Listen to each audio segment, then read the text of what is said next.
Hi, everybody, and this is Norm Duvet, and I am the Vice President of Marketing here at Copa Health. And yes, this is the Copa Roundup for Christmas week.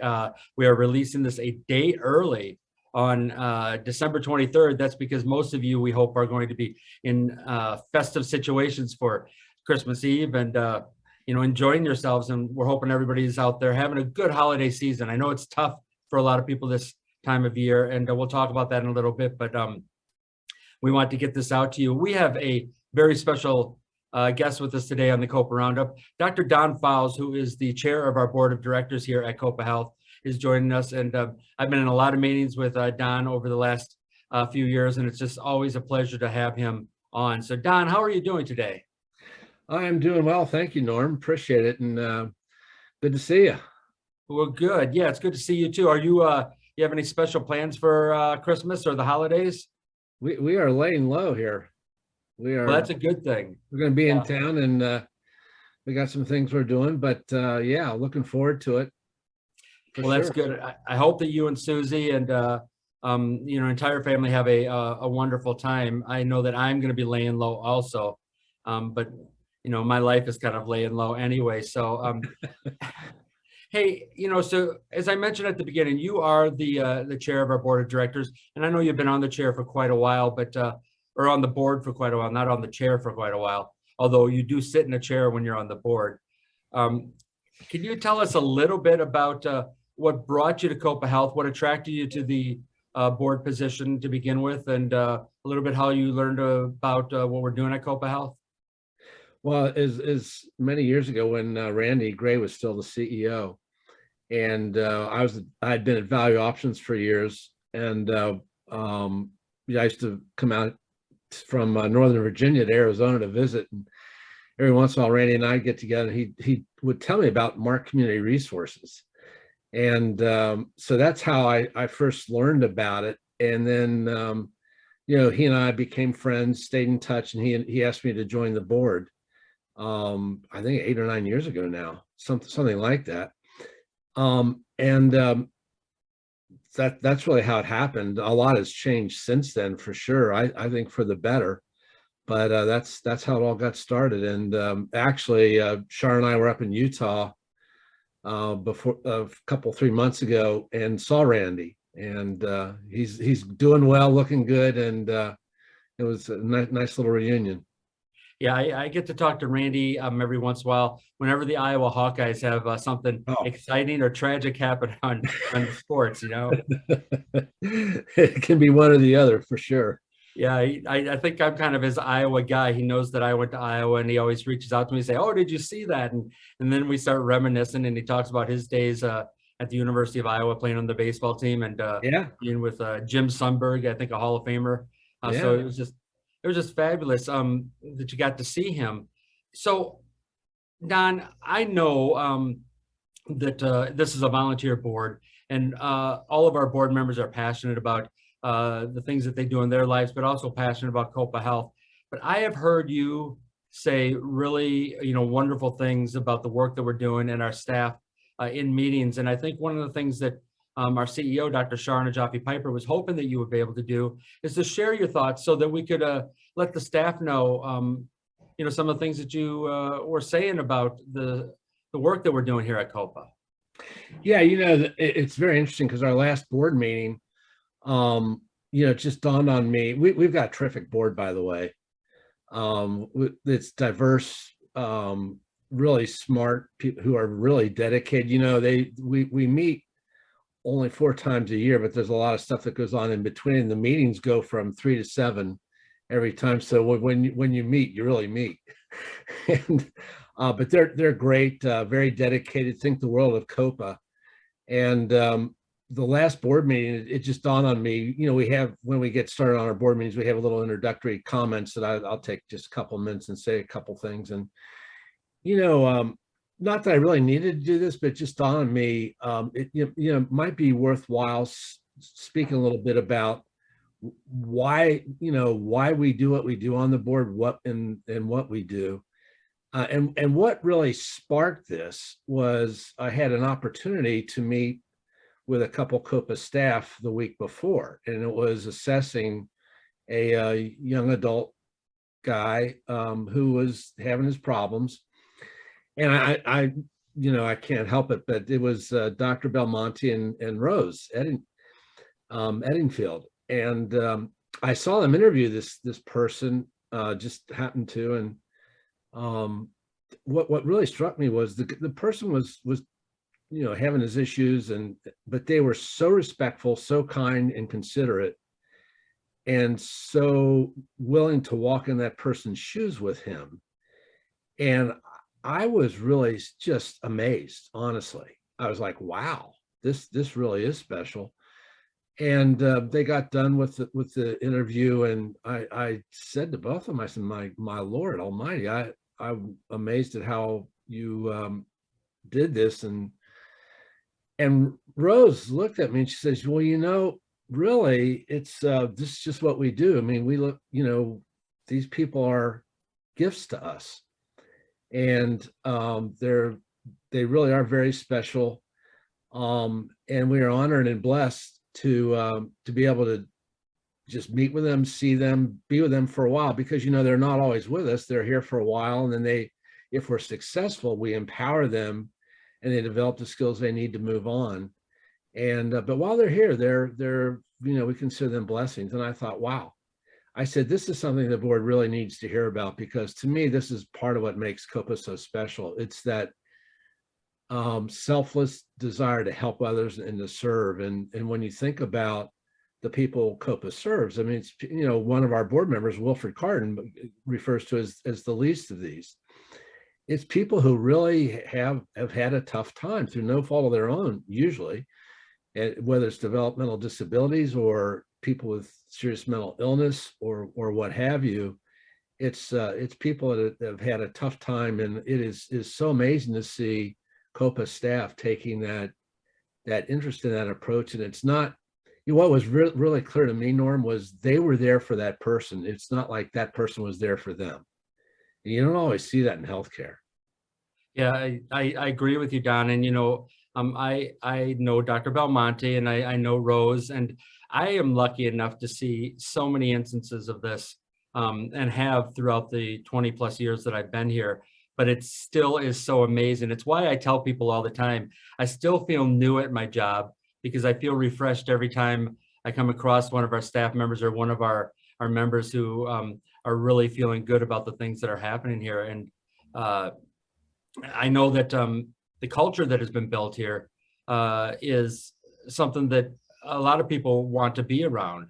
It's what makes us one of the employers of choice. It's what makes us, an organization that has really grown to be the largest provider of these types of services in Maricopa County and the state. So, I have to tell you, though, I really appreciate you pointing that out, both at the board meeting and today, because Dr. Belmonte and Rose are just fine examples of so many people here at Copa. Well, they really are. And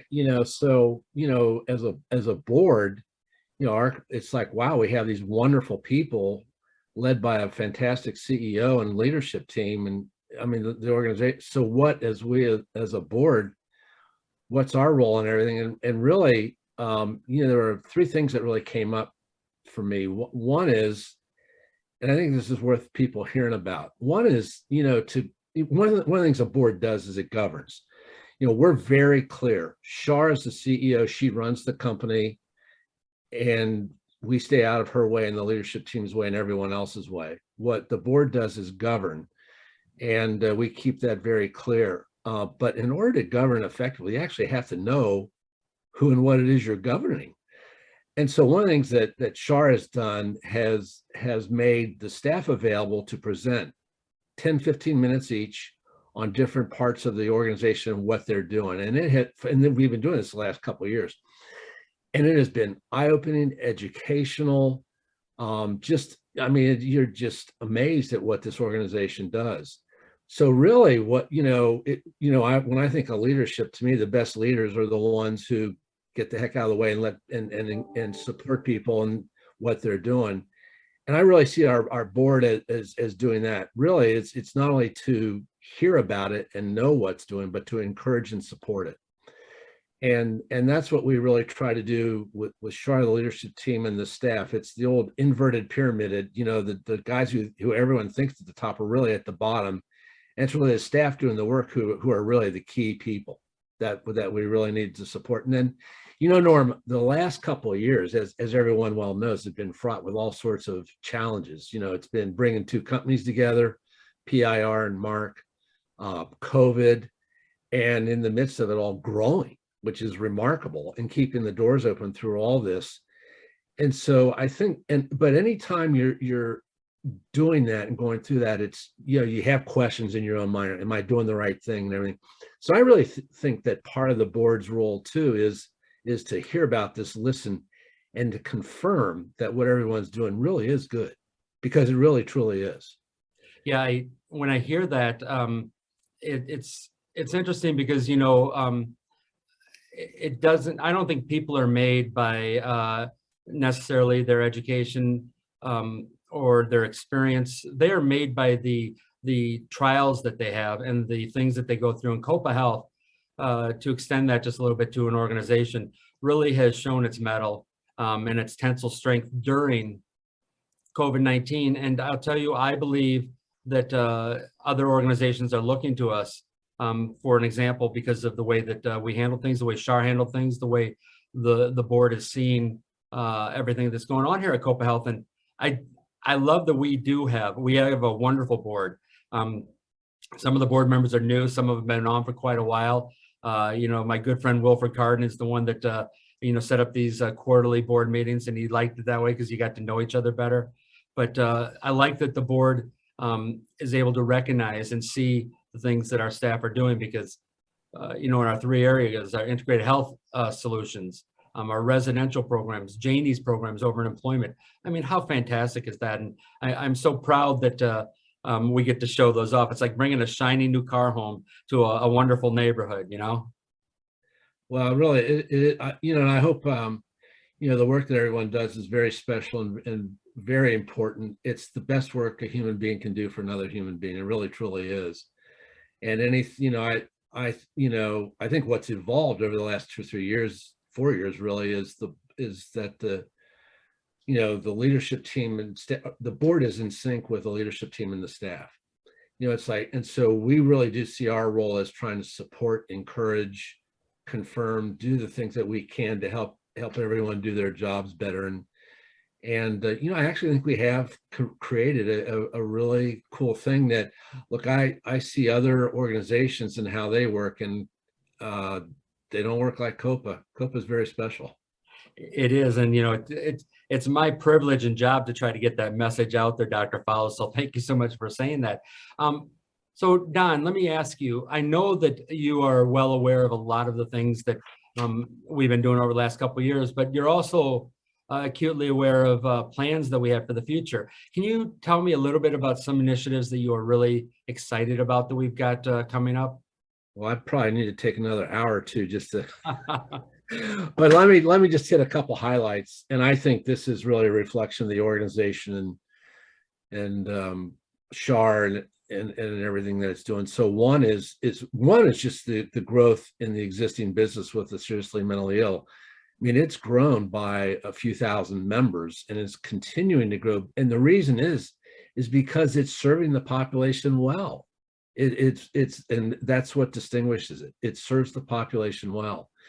And then it's really I'm really excited about expanding into other populations, like the general mental health population, and the kids, helping out with Happy Kids has been a really great thing. And it's broadened our horizons. And there are two other developments that I think are really interesting, as Shar's really been leading the charge on this.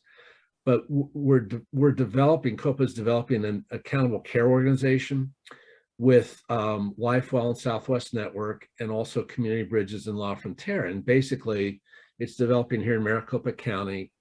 And what we're really trying to do is create a truly organized system of care that meets the needs of the members even better than it does today. So we'll include the crisis providers like Community Bridges, but some hospitals and others. But I got to tell you, this would not have happened without Shar's leadership. I'm very clear on that. and and the others have come along. There's been a lot of skepticism initially, but I think Char's overcome that, and they're sort of taking up the mission of let's really do our best to help others. The other one that's really very exciting too is Utah. So there's a look to expand in Utah, which is a neighboring state. There's a lot of commonalities between the two states. I know there are differences, but there's a lot in common and a lot of things that we share. One of the things that we've been up there 2 or 3 times and met with some of the health plans, the University of Utah, its Department of Psychiatry, and some providers. And I think the message of Copa as an integrated provider who can also do housing, support employment, all these things we offer, people are just amazed and they want us up there. I mean, it's not, we haven't had to sell anything. We just tell them the story and they're like, oh, can we have that? and and so with we've been extremely well received. And I say this because I think the real reason that Copa is growing is not because we're great salespeople or anything else, except for the fact that its heart and soul are behind the mission of trying to help people. And people want to do that when they see it genuinely done and presented. They want to be part of it. And so I think that's what's going on. Yeah, and I have to tell you, when you get a model that works, when you get something that is building like the culture of Copa, I can see why other people would be attracted to you and to the organization, and why others would want it. And I think that's a compliment, obviously, to the board of directors, but also to Char's leadership and all of the work that's being done down here. I know that every time I speak with Dr. Wendy Bunn in residential, or Janie over in employment-related services, Michaela over in integrated health solutions, it's just, you can just see there's this look to the future with all the activities that are going on. Well, I'll tell you one thing that's really, I just am amazed, and as a board member, I see from this perspective, but it's like one of the things that's happened is all this great energy has been unleashed in you too, Norm. I mean, what you're doing now compared to a few years, it's really impressive to see. And you mentioned Michaela, Diana Medina, everyone. I mean, I could go on and on, but really, everyone's sort of taking the bull by, and they're doing their thing to make the organization better. And that's, to me, that's what it's all about. It's it's really supporting, encouraging people and helping them be the best they can be, and serving others. And it's just remarkable to see. Well, until I get my my ability to clone people completely, nailed down, we're going to have to attract new people with, very similar attitudes and working. And, that's one of the things I think is great about Copa. Rita down in our People First department, which is our human resources area. I think that this is making it easier for them to try to attract great people. So, but hey, I really appreciate you being on today. Tell Susie and everybody, Merry Christmas, and hope the holidays are going to go well for you guys. Yeah, thank you very much. And yeah, we're getting ready. We're actually very excited, and we'll be doing our thing here. But I also want to wish you and your family a very happy holiday, and also everyone, to the entire Copa family. You all do such wonderful work throughout the year, and during the holidays you have a little time to reflect on it and look back. It truly is amazing. I hope you all feel really good about what you do, because you really should. And I want to wish all of you and your families a very happy holiday season, and a great new year coming up. Well, Don, I often will end some of my emails with great stuff ahead, because I think we've got great stuff ahead. And I hope that we get to have you back again on the Copa Roundup, maybe in a few months or maybe 6 months, to let us know how you think things are going. Sounds good. Just let me know. All righty. Okay, everybody, that is our Copa Roundup for Thursday, December 23rd. Tomorrow is Christmas Eve. I hope that everybody who is celebrating Christmas is going to be enjoying it, and I hope everybody is enjoying the holiday seasons. Please try to be safe. I know that sometimes Christmas and New Year's especially is a time where people kind of let loose a little bit, and you Sometimes we'll have bad things happen, but we want everybody to be safe. Stay healthy. If you get an opportunity and you haven't done it, go out and get your COVID-19 vaccination. I think I want another one. I've been boosted already and I want another one. And also get your, flu shot. And like I mentioned last week, if you know somebody that you think they might be a little alone this holiday season, or they might be out there and you're not sure how they're doing, reach out to them. A text, a phone call can really make a difference in a person's life. It might be able to change their holiday season by lifting their spirits a little bit. And I hope that everybody is able to be around people who are doing well. Okay, everybody, and we will see you next week. December 30th, I think we're going to release it, or December 31st, New Year's Eve. But until then, everybody stay safe. Take care.